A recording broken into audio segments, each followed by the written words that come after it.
In a hospital in the city, where a pair of twins undergo a checkup. Why, hello there. What brings you pair of twins today? Oh, nothing. Just going to a checkup.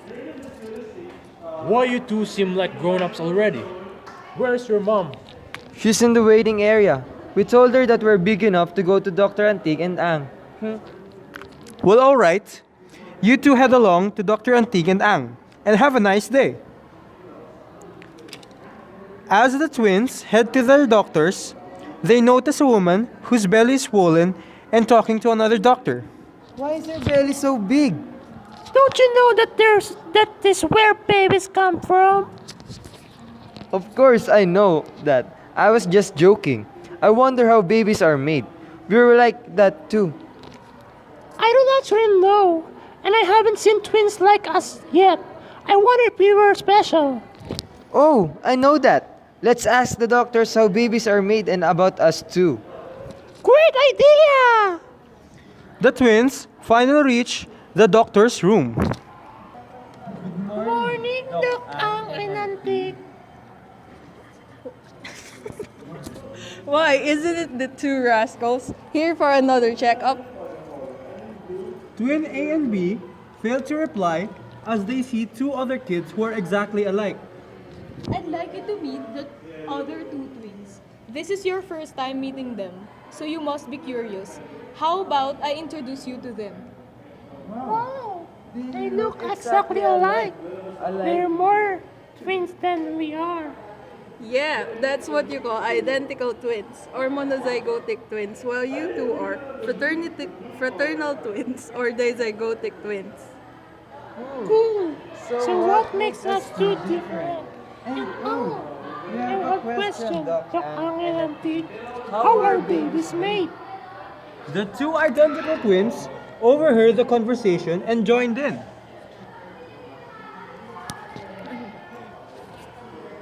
We want to know, Doc. And oh, nice to meet you, twin A and B. How babies are made. Didn't your moms tell you? Oh well.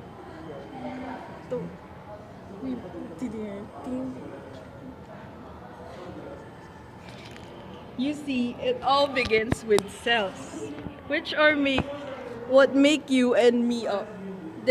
They are very tiny and number in the trillions. So that's where we come from?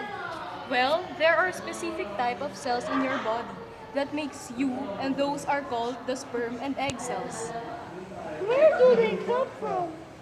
Um, they come from your body, of course. Well, that's not that important. The important thing to remember is that they transform and follow a sequence of steps called meiosis. You what? Meiosis. They split and divide to produce even more cells. These are all preparations for when the two types of cells combine and fuse to make you, you. So the sperm and egg combine? Cool. We want to know more. How do they divide? This is going to be troublesome. Okay, it doesn't seem like there are any other patients, so how about you all take a seat and me and my fellow doctors explain to you what happens to make you, you. Bye-bye. Doc Antig and Ang explain the important parts of meiosis to the two pair of curious twins. From prophase and its substages, where synapsis and crossing over occurs. There is a cell. It is undergoing interface. The cell centrosome duplicates. However, the chromosomes are not yet that visible. Prophase 1. This takes up 90% of the growing. The chromatin coils up at the first stage of the prophase 1, leptonema. At zygonema, homologous chromosomes pair in synapsis. Then at pachinema, the crossing over happens. Genes are passed. The sister chromatids begin to separate at diplonema as their chiasma become more evident. Then at diakinesis, chiasma moves down to the chromatids ends. Metaphase 1 starts when the chromosomes align at the equatorial plate. Spindle microtubules are completely formed and are attached to kinetochores and centromeres. Tetrads split out at the anaphase 1, and they are positioned towards the opposite poles. Dyads remain attached to their respective centromere regions. When the chromosomes arrive to the separate poles of the cells, making a haploid chromosome set per pole, this marks the start of telophase 1. New nuclear membrane may form, containing one set of chromosomes. Most species, cytokinesis follows. Cleavage furrow might be seen, and eventually, there might be two daughter cells.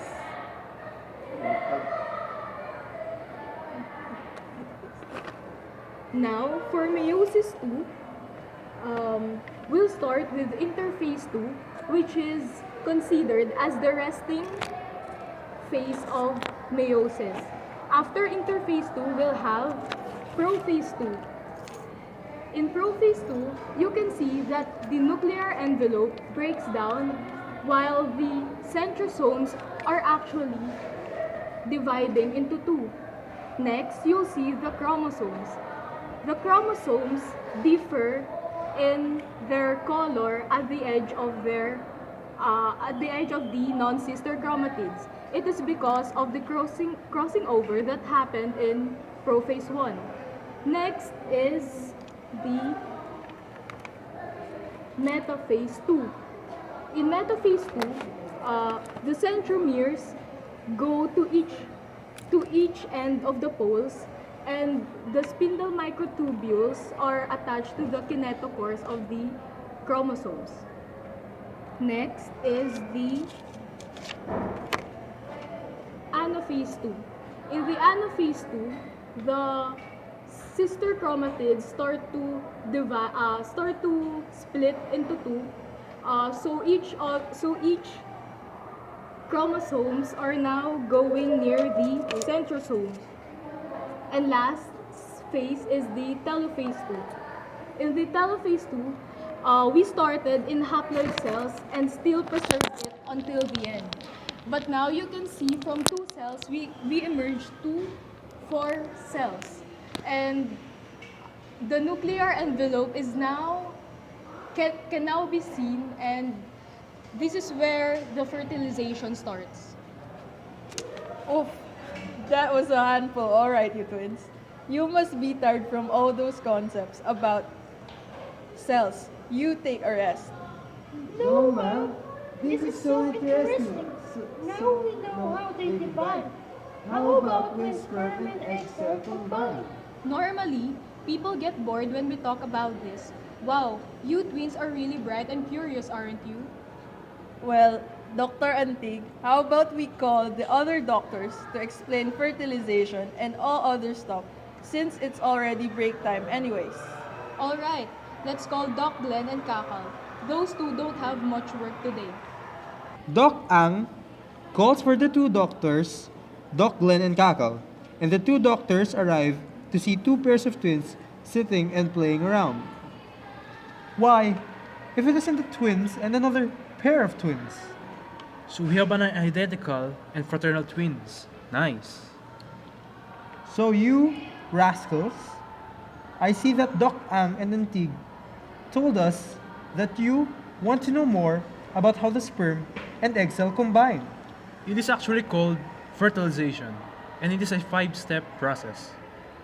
So let me show you how fertilization occurs. Since fertilization is a 5-step process, the first step is that the sperm approaches the egg. So when the sperm approaches the egg, the sperm's acrosomal enzymes digest the egg's jelly coat. Next is in step 3, proteins on the sperm head bind to the egg receptors. And step 4, the plasma membrane and the egg cell fuse. Correction. The egg and the sperm plasma membranes fuse. Now for the final step is where the sperm nucleus enters the egg cytoplasm and the fertilization envelope forms. So that's the gist of the fertilization process. Now, that the fertilization is done, do you know what else happens? What? Does it get bigger and becomes baby in the tummies? Well, not yet.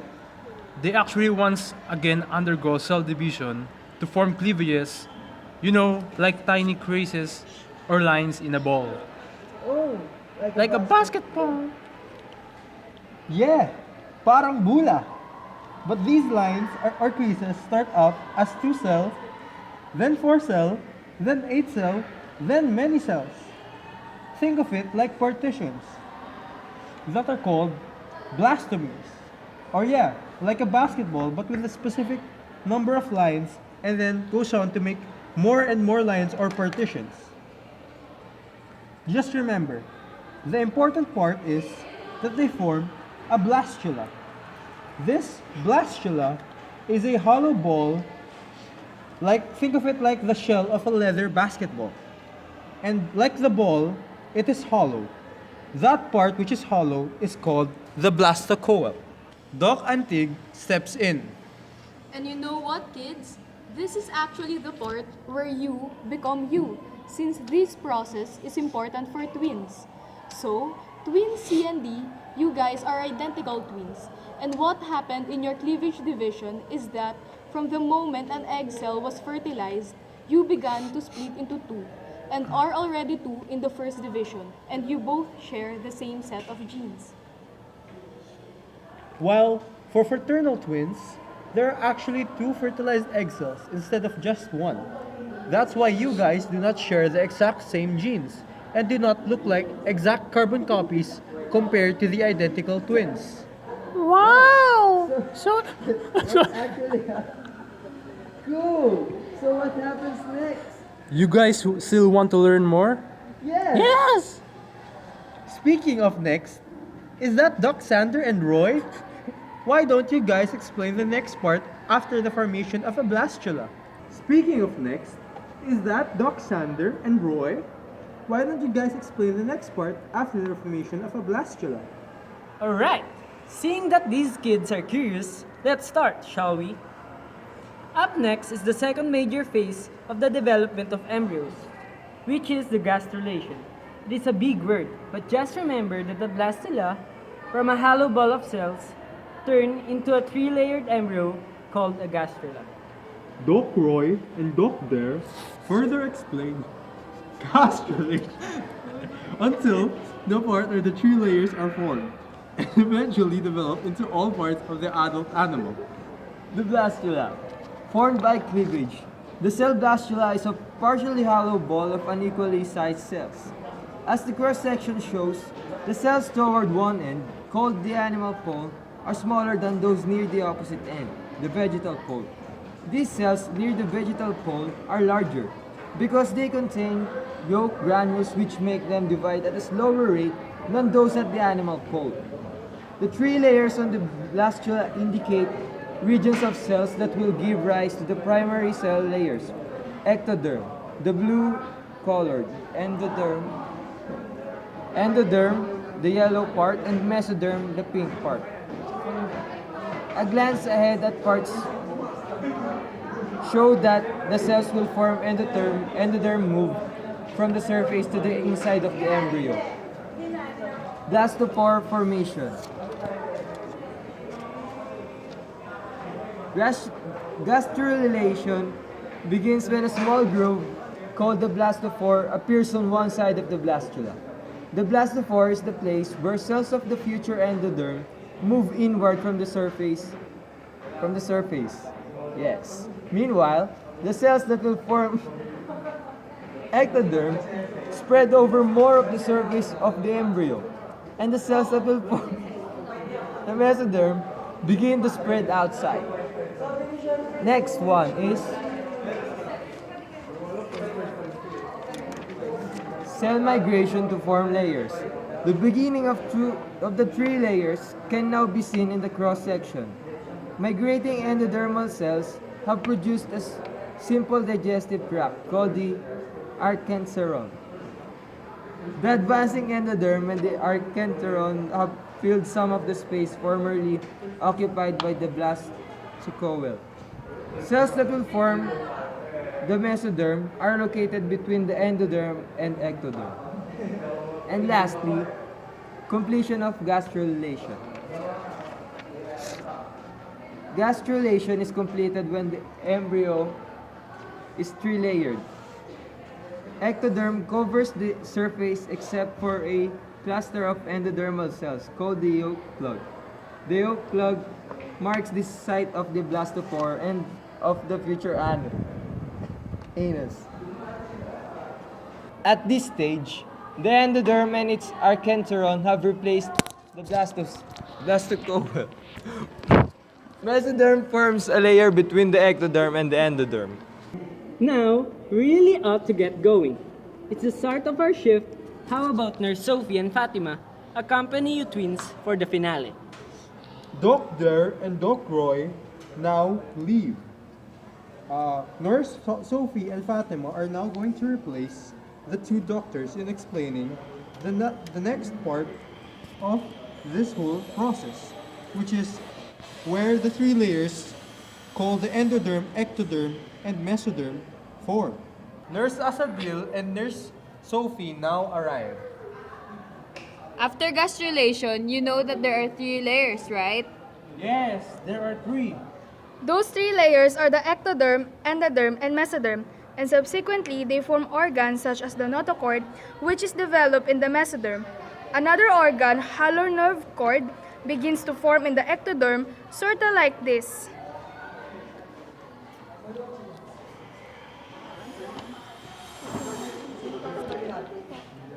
And did you know that the notochord and hollow nerve cord are the hallmarks of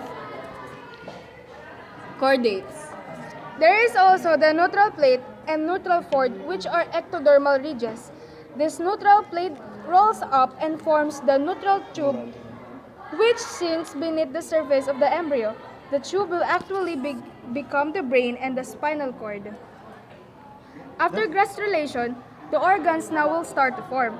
There will be 3 embryonic layers that will arise, and each has a derivative. The first layer is the ectoderm, in which the epidermis of skin will be formed, also the epithelial lining of the mouth and rectum, sense receptors in epidermis, cornea, and lens of eye, nervous system, adrenal medulla, and tooth enamel. The second layer would be the endoderm. Its derivatives are the epithelial lining of the digestive tract, epithelial lining of respiratory system, liver, pancreas, thyroid, parathyroid, thymus, lining of urethra, urinary bladder, and reproductive system. Mesoderm can be called the muscle derm. Among the 3, it is the fittest. It's got strong muscles, bones, and connective tissues. To be called strong, they have defined cardiovascular and blood system, which means they're in charge of your heart. And then there's apoptosis. It's like a self-destruct button that you can see in cartoons. When it happens, the cell follows through steps until it is destroyed. Why does the cell self-destruct? Because the body needs it to form your fingers and toes. It's also like a sacrifice to save the body. Hence, it can also destroy cells that can harm the body, like how a soldier offers its life. Now, how does this happen? It happens in 3 ways. The first one is called intrinsic pathway, while the second one is called extrinsic pathway. And the last one uses apoptosis-inducing factors, or AIF, instead of capaces. Now you know all the processes from meiosis, fertilization, blastula, gastrulation, and up to the cell death. Now, Doc Ang and Antig return to the twins and learn that They have learned a lot and begin to talk to the twins. Now, did you learn a lot today? Yes. This trek turned out to be a fruitful lesson to you kids, and I am glad. Just remember that the key phases in the development of the embryo are the cleavage and organ formation, since these occur in nearly all animals. Okay, you healthy twins. Your moms are calling for you about now. I'll go to them and update them that you pair of twins are healthy and have no need to worry. It is just that you have such a great curiosity